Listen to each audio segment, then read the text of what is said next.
All right, we're going to begin our lecture talking about an era of exploration. And as you guys probably know, Columbus was the first European to come to the New World, right?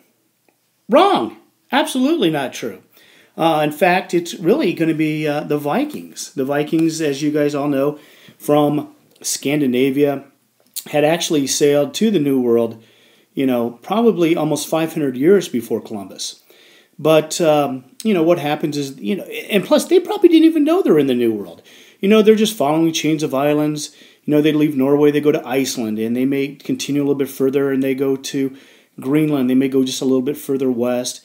They arrive in what is now northeast Canada. But, there's no line, there's no sign that says, hey, welcome to the New World, or welcome to, North America. They probably didn't even know it, all right? So, a lot of people think Columbus is the first European. Absolutely not true. It is definitely, at least for Europeans, it's going to be the Vikings in about the year 1000.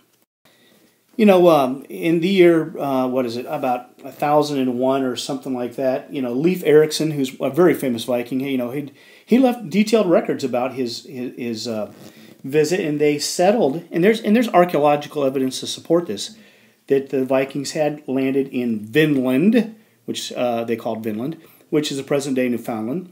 But they don't stay very long. They have terrible, the climate is rough, it's tough to grow crops, plus it is not uninhabited. There's natives there. And there's records of the Vikings and the natives having fierce battles, and, it's just so inhospitable that eventually the Vikings gave up hopes of this new settlement, and they sailed back home. And, 20 years, 30 years, 50 years, 100 years, everybody had forgot about it. Nobody knew about it, all right? So for the rest of Europe, they did not know that this land laid to the west. They did not know about North and South America, all right? By the way, before I actually, move on, I just want to say that there are some other people that, have laid claim. Polynesians had sailed, they claim, in their dugout canoes. And by the way, they have sailed thousands of miles in these canoes. So it's possible the Polynesians may have hit the west coast of North America. I know there's even stories of the Japanese being blown off course and landing all the way in South America. In fact, I remember reading a story about some DNA evidence on the coast of South Carolina, I can't remember which country exactly, where the DNA matches up with the Japanese culture. So it's possible that other people from Asia had made it to North America. But the bottom line is those records were lost, and nobody in Europe or Asia knew about North and South America. All right? There you go. Okay, hopefully you remember this from last year in 7th grade. You may have studied a little bit about the Portuguese, how they'd sailed all the way around the tip of Africa to take advantage of, the spice trades. And Portugal was getting very wealthy on that. Now Spain, who has just defeated the Moors, Queen Isabella and King Ferdinand, are interested in also capitalizing on this, this wealth. And, there's been people, not just Columbus, but Columbus was one that believed that you could actually sail to the Orient, to Asia, by sailing west. All right?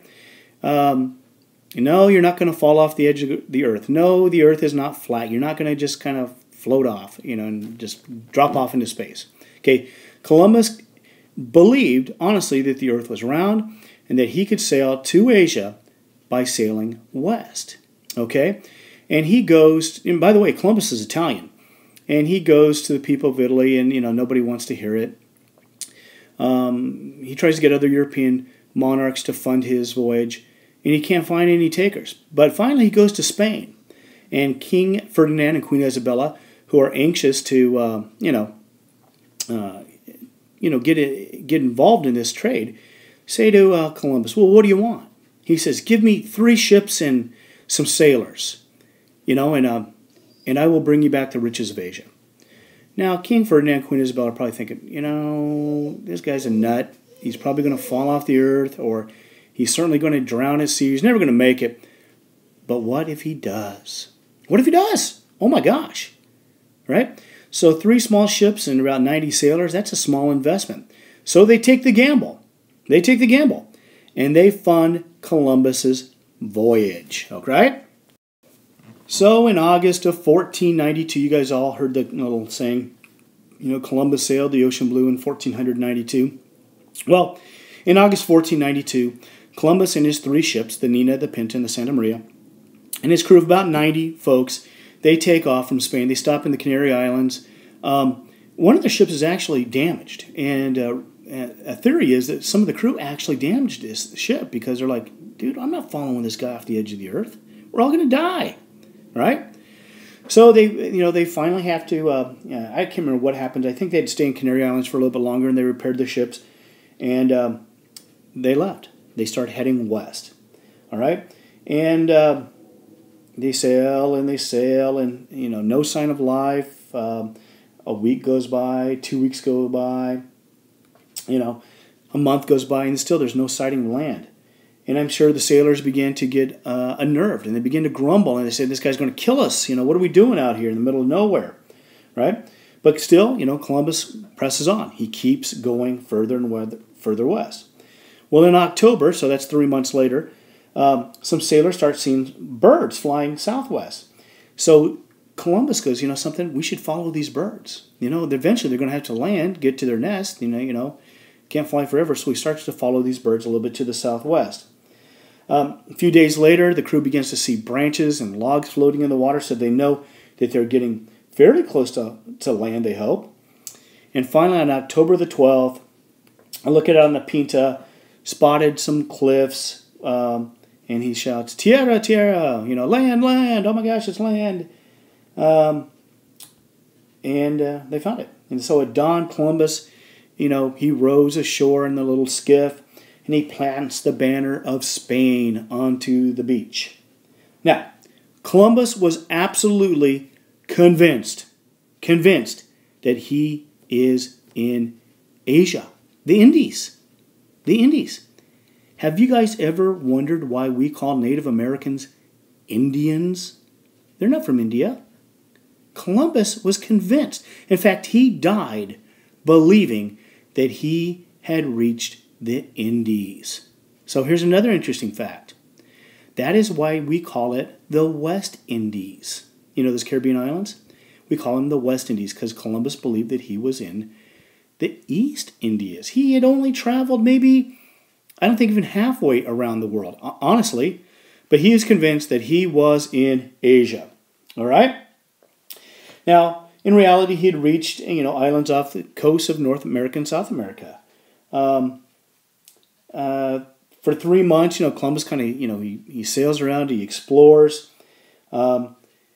He thinks he finds signs of gold, and he's very eager to go back to Spain and tell King Ferdinand and Queen Isabella, hey man, I have found the way to the Indies, and this is going to be fantastic. Thank God you guys finance me because you guys are going to get really, really rich.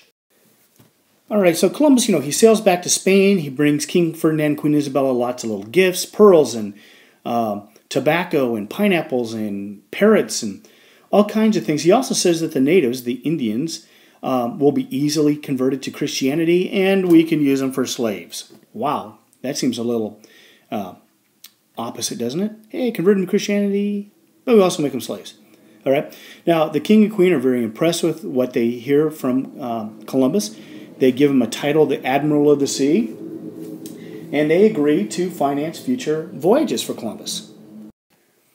So Columbus, he's going to end up making 3 more voyages.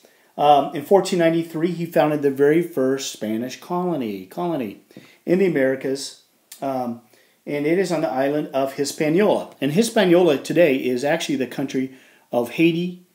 Haiti is on the west side of the island, and on the east side is the Dominican Republic. Okay, so those 2 countries today are on the island of Hispaniola. So that's the very first Spanish colony in America.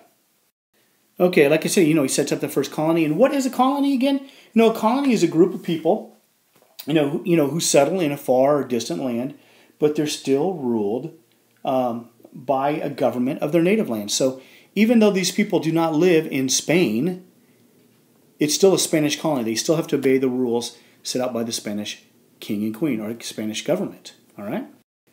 So after he sets up the colony, Columbus begins to explore. He explores present-day Cuba. He explores all the islands around there. He explores the northern part of South America. And everywhere he goes, he claims this land for Spain. All right? So Spain is getting this huge amount of territory. But, Columbus really is a better explorer than he is a governor. In fact, people have become very disgruntled with Columbus. They complain to the king and queen. In fact, Columbus is actually arrested, put in chains, and sent back to Spain. Oh my God, the great and mighty Columbus. Well, he gets back to the court of King Ferdinand and Queen Isabella. They forgive him for all, because of all the things that he has done to enrich Spain. But again, he dies kind of, never gets that glory again. And like I said before, he died believing that his colony was still in the Orient. All right? But Columbus, even though he's not the first European, his voyage and his discovery begins a lasting contact among the people of Europe, Africa, and the Americas. Okay, now Europe and Asia know that North and South America are there. Okay, this voyage is a turning point. It's a turning point in world history. Never again would the world be the same. Never again. Now, the real tragedy, though, of this is for the natives that live in the Americas. All right? When Columbus sailed, into those islands in 1492, their life is over. Their life, as they know, has changed forever. Okay?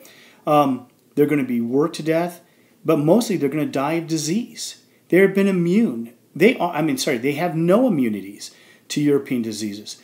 When they shake a European's hand, or they come in contact, or European coughs, they catch these diseases. They have no immunity to these. And within 100 years, almost the entire population, at least 90% of all the natives in North America, are going to die. All right? So this is a turning point. It's a turning point in world history. A turning point that I have lived through, and many of you may, is 9/11. Up until that time, we did things a lot different. But as soon as Osama bin Laden and Al-Qaeda attacked North America, the World Trade Center and the Pentagon and Flight 93, everything changed. And our world will never be the same. Now we have to deal with terrorism that we never had to deal with before. So there's been several turning points in history, but probably the most important turning point in the last 2,000 years has been Columbus's voyage to North America. Okay, so let's go back to Columbus. He is kind of out of the picture now. He's back in Spain. But by 1511, Spain has now conquered Puerto Rico, Jamaica, Cuba. They've explored the southern coast of North America, the eastern coast of North America. And what they're looking for is a way to Asia. They finally figured out, these plants are different. These animals are different. These people are different. This isn't Asia, like Columbus thinks. All right? So now they think there's got to be a waterway to Asia. We just got to find it. So they start looking for this all-waterway route to Asia. Now I'm going to tell you something, kids. They're going to look for this waterway, right? The Northwest Passage. They're going to search, and they're going to search, and they're going to search for over 300 years. Guess who the last people were to look for the Northwest Passage? Lewis and Clark. One of the missions of Lewis and Clark was to find an all-waterway route to the Pacific Ocean. And guys, it doesn't exist. Okay? But they don't know that in the 1500s. All right? So we're really looking for a quick waterway route so they can get into the riches of Asia. All right? So some other people you need to know, Balboa. In 1513, he starts to look for that all-waterway route. He goes through Panama because he hears it's kind of skinny, and he can find this all-waterway route. So he plunges through the jungles looking for this waterway. spends 25 days hacking his way through the forest, and finally he comes to the Pacific Ocean. And he plants his flag into the Pacific and claims all the land for Spain and the ocean. All right? So, but, you know, they have no idea. They have no idea how big the Pacific Ocean is. All right? But now they have found the Pacific Ocean. How do we get across it? Okay, so in 1519, Ferdinand Magellan, he says, I am going to sail around. I'm going to find it. All right? So, his expedition, he's got 5 ships and he's got 250 guys. And he leaves Spain in 1519. Right? 15 months later, you with me so far? He rounds the southern tip of South America and enters the Pacific Ocean. Okay? Now, he's able to sail across from Spain to Central America in about 2.5, 3 months. And then he follows the coast of South America. And remember this, guys. He can pull in along the coast, get water, get food, get supplies, all the way down the coast of South America. But once he turns and heads into the Pacific Ocean, he sails and he sails and he sails and he sails and he sails. No sign of water, no sign of fresh water, no sign of food or land. In fact, listen to this quote that one of the sailors said.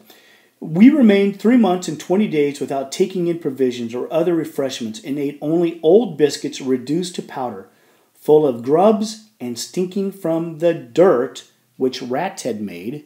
And you can imagine what the dirt they're talking about. We drank water that was yellow and stinking. So you can imagine what that is. Okay? Now, finally they get off the coast of the Philippines. There's a big battle.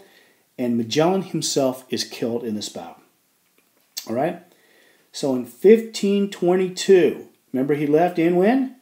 1519. So 1522, 1 ship and 18 sailors returned to Spain. Okay? They have lost 4 ships and about 222 people. They are the first people, though, to circumnavigate, or which means to sail completely around the world. But at what cost? Oh my gosh. 4 ships and 32? Yeah, 232 people have died? Oh my gosh, that is not feasible. Okay? But they have proved that they can sail completely around the world. But they had no idea how big the earth truly was or how treacherous the journey would be. So here's a map of the voyage, so they sail on, and they're able to get some supplies and stuff here. They go across here, supplies. Everything's looking good, yeah. Turn the corner, and then it's sail.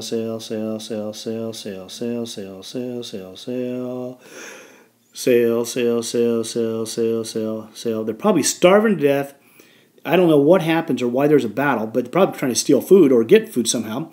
Magellan is killed on April 27, 1521. They then sail.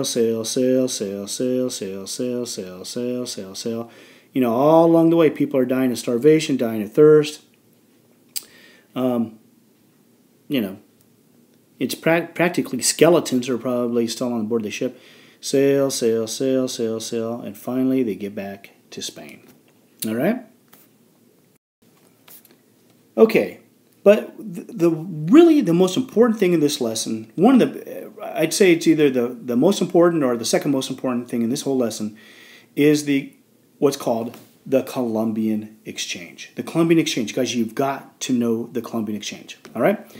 Now, what it is the exchange of goods and ideas between the New World, which is North and South America, and the Old World, Europe and Asia. Okay? Now, the Europeans, they brought a whole bunch of stuff with them. They brought new ideas. They brought different plants that were not known in North and South America. They brought different animals, especially the horse and the pig. But they also bring disease to North America. All right? Now, Native Americans, show Columbus and European Spanish explorers also new ideas, tons of new plants and animals to the Europeans. Now, because of this exchange between all of the Europeans and the Native Americans, this change is called, because it began with Columbus, it is called the Columbian Exchange. Make sure you understand that, okay? Here's a better example. Okay, from the Americas to Europe. Okay, now this is interesting to me. Okay, they brought corn, maize. They brought potatoes. There was no potatoes in Europe, or sweet potatoes, or beans. There was no peanuts, no squash, no pumpkins, no peppers, no pineapples, no tomatoes, and they didn't have chocolate. But let's go to tomatoes for a minute. How in the world did they make spaghetti sauce? They didn't have it. You know, we think of Italian food as, you know, rich in tomato sauces, and they didn't have that because tomatoes did not grow in Europe. All right? You think of the Irish, they eat a lot of potatoes, or the Germans. Nope, did not have it before this exchange because it was native to North and South America. It did not grow in Europe or Asia. Okay? Now, from Europe, what did they bring to North and South America? They brought wheat. They brought sugar. They brought bananas, rice, grapes, olive oils, dandelions, thanks a lot, horses. Now, we always think of the Native Americans right around horses. Guys, up until probably the 1700s, there were no horses here in this Great Plains. You think of the Sioux, the Comanche, the Cheyenne, all those great horses. No, man, those did not exist. They did not exist. In fact, those tribes in the Great Plains were very small, little bands. It's going to be the horse that's going to allow them to take control and to take advantage of the buffalo population through horses. Without horses, those natives in the Central Plains would have been very small bands. All right? There was no cows, no goats, and of course, Europeans also brought chicken pox, smallpox, typhus. It's going to kill 90% of the population. It's a terrible, terrible tragedy. Okay? Okay, so there you have it. You know, we've talked about how really the very first Europeans to come to North America were the Vikings. All right? It wasn't very successful. Everybody kind of forgot about it. It's going to take Columbus in 1492 to keep that permanent, record, that permanent, lasting contact between Europe and Asia and North and South America. Mm-hmm. We've talked about, how Columbus believed that he's actually over here in Asia, when in actuality he was over here. Okay, right there. We've talked about how Magellan, in his first circumnavigated the earth and how difficult that voyage is. And finally, we talk about the Columbian Exchange, because it starts with Columbus, and it's that exchange of goods and ideas between North and South America to west of Europe, Asia, and Africa. All right? And guys, you'll need to know that on the quiz and tests. Make sure you understand the Columbian Exchange. All right, there you have it. See you later.